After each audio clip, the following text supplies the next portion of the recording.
lo que toca ahora en nuestro bloque económico.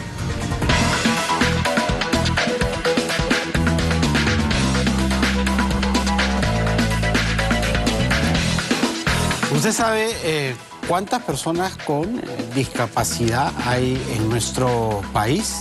Son poquito menos de 2 millones, que representan más o menos el 5% de la población.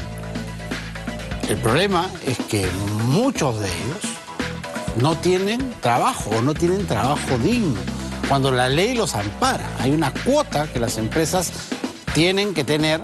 Las empresas que tienen de 50 trabajadores a más tienen que tener respecto a personas con discapacidad dentro de su personal.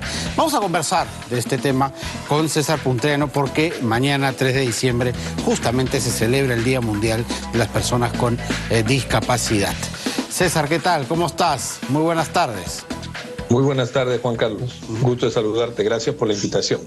Muchos desconocen que nuestra legislación obliga a las empresas que tienen más de 50 trabajadores a tener un porcentaje de personas con discapacidad en su planilla, ¿no? En efecto, la Ley General de Personas con Discapacidad establece que las empresas que emplean de 50 más trabajadores tengan por lo menos el 3% de personas con discapacidad en su planilla. Pero aquí, Juan Carlos, es importante hacer una precisión. La ley, leída conjuntamente con el reglamento, no establece esa obligatoriedad de manera absoluta. Es decir, más que tener al 3% de personas con discapacidad en la planilla, lo que busca la legislación es que la empresa ponga a disposición esos puestos de trabajo para personas con discapacidad. Eso es lo que se busca.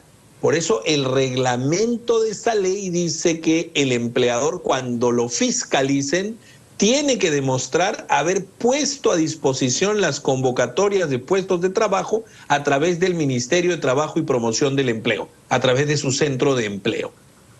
O sea, no significa que tiene obligatoriamente que tener a un 3% de su planilla con personas con discapacidad, sino haberlo ofrecido. ¿Es así o entiendo mal? Es correcto, porque mira, cuando sale la norma causó gran revuelo, porque en honor a la verdad lo que se pensó es, no existe una cantidad, digamos, no hay esa cantidad de personas con discapacidad en el Perú para cubrir el porcentaje. ¿Qué hacemos? Y cuando se emite el reglamento se dice, no, la cosa no es así, mira, si tú eres una empresa que tienes de 50 a más trabajadores, siempre que hagas tus ofertas de empleo, cuando tengas nuevos puestos de trabajo, cualquiera sea el puesto de trabajo, lo tienes que ofrecer a través de una ventanilla, a través de una bolsa de trabajo del Ministerio de Trabajo. ¿Para qué? Para que las personas con discapacidad puedan postular. Y ahí viene lo interesante, Juan Carlos. Esa oferta no debe ser discriminatoria. E imagínate tú, te voy a poner un ejemplo. Imagínate que en una empresa se abre un puesto para una señorita o para una persona que ocupe un cargo de recepcionista. Entonces, la empresa hace la oferta a través de esta bolsa de trabajo y si aparece una persona con discapacidad postulando al cargo, la empresa solamente puede no contratarla o por razones de riesgo, es decir, que el puesto suponga un riesgo por lo que no puede ser cubierto por esa persona discapacitada, o por razones técnicas, nada más. O sea, como ves, la idea es que al ofrecer puedan los discapacitados postular. Eso es bien importante. Queda claro, porque también podría yo ofrecer el puesto y finalmente nunca terminar contratando a nadie con discapacidad, siempre dándole la preferencia a una persona que no tenga una discapacidad. Y como ya eso termina siendo demasiado subjetivo, ¿no? Mira, puede que eso ocurra y ahí justamente lo que se activa es lo que acabamos de ver, porque la persona con discapacidad, imagínate que postula y nunca recibe una respuesta y se entera que no ha sido contratada, tiene todo el derecho de preguntar y si no le contestan, podría hasta hacer una denuncia por considerarse discriminada. La empresa tendrá que demostrar que esa persona no era técnicamente calificada o el puesto era de riesgo. Imagínate, Juan Carlos, que se estén abriendo convocatorias para puestos de ingeniero de minas y postulen personas con discapacidad motriz, pues ahí sería mucho riesgo, ¿no? En ese caso, sí habría una justificación.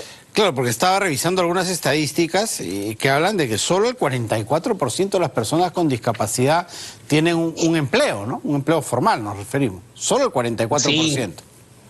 Es correcto. Acá siempre hablando de nuestra torta de la formalidad, que es el menos del 25%, ¿no? De la población económicamente activa. Mira, de este grupo yo creo que hay un gran problema y es el desconocimiento, porque, te digo por qué, yo converso con empresas y muchas veces ocurre que no saben que tienen que ofrecer sus puestos a través de este centro de empleo del Ministerio de Trabajo. Muchas compañías, ¿sabes qué vienen haciendo? Un análisis interno. Entonces dicen, mira, estos puestos, con un informe técnico, consideran que estos puestos no pueden ser cubiertos por personas con discapacidad y no hacen la convocatoria a través de este canal oficial. Eso es lo que está faltando. Y por eso a muchas las vienen fiscalizando y las vienen multando. No porque no hayan querido contratar, sino que es un tema de menos. Y para que el público tenga cuidado, ¿a cuánto podría equivaler esa multa, César? Mira, como monto máximo estamos hablando de unos 69.000, 70.000 soles. El monto no es alto en comparación con otras multas, porque aquí, Juan Carlos, la multa se calcula en función a las personas con discapacidad que no se contrató.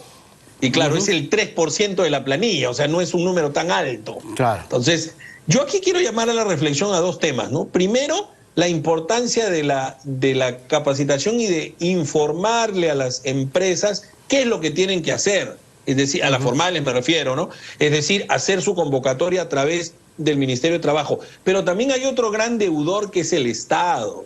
Tú sabes, en casa de herrero, cuchillo de palo. El Estado también tiene la obligación de contratar personal con discapacidad y no lo viene haciendo. Entonces yo creo que tiene que dar el ejemplo, ¿no? Claro. ¿Y al Estado no se le multa o sí? Bueno, en realidad tu sonrisa lo dice todo, ¿no? O sea, claro, siempre le caen a los privados, ¿no? Y un tema importante, Juan Carlos, hoy día que está tan, digamos, vigente el trabajo remoto, el teletrabajo, eso es justamente un mecanismo para la inserción de las personas con discapacidad, por ejemplo. La misma ley del teletrabajo, esta que acaba de entrar en vigencia, ¿no? Y que va a regir desde el próximo año, lo dice. Es un mecanismo para la inclusión de los discapacitados. Correcto, correcto. Sí, pues y también habría que pensar en la capacitación de ese grupo, ¿no? Que tenga capacidades formadas para poder enfrentarse a un mercado laboral. Sin duda, sin duda. Eso es bien importante. Hay un rol del Ministerio de Educación. Yo siempre digo que la oferta educativa tiene que calzar con la demanda de puestos de trabajo, ¿no? Y aquí una cuestión muy especial con las personas que tienen alguna discapacidad. Y hay otro tema importante también, Juan Carlos, que no hay que perder de vista, que si el empleador ya contrató a un discapacitado, ya cumplió con la cuota, también estas personas tienen derecho a un trato equitativo. Correcto. A no ser discriminados ya una vez que están trabajando, ¿no? Por su condición. Y hay una regla que también establece la ley, que es la de los ajustes razonables. ¿Qué significa? Que hay que acondicionar el puesto de trabajo para que esta persona labore con normalidad, ¿no? Eso también es algo bien importante. Accesibilidad, por ejemplo, ¿no? Por ejemplo, así es. Perfecto, César, ha quedado clarísimo. Muchísimas gracias, como siempre. Encantado, muchas gracias por la invitación. Muy buenas tardes. César Puntriano, profesor de Sam Business Law, ha estado con nosotros. Cerramos así nuestro bloque económico.